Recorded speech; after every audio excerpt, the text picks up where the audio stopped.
Boom. Question 14. N2 plus 3H2 to give 2NH3, that's the preparation of ammonia, and this equation is balanced. How many liters of ammonia are formed from the complete reaction of 0.225 liters of hydrogen? So we're comparing liters of hydrogen and liters of ammonia.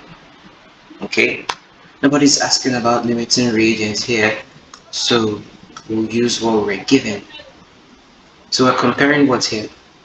Liters of hydrogen, so that's hydrogen, and ammonia. So we can see the 2:3 in terms of the number of moles or number of molecules.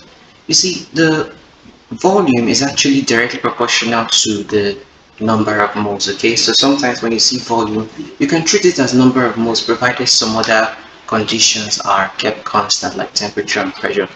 I'm not even the one that said that, right? It was this guy. Hold on. It was specifically Lorenzo Romano Amadeo Carlo Avogadro, Conte de Corregna e Ceredo. Yes, Italian.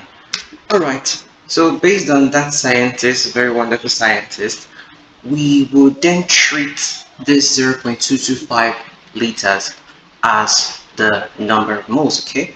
So 3 liters of hydrogen is like 2 liters of ammonia, okay? And 0.225 liters of hydrogen would be X. Yeah, so let's find X. X be 0.225 times 2 divided by 3.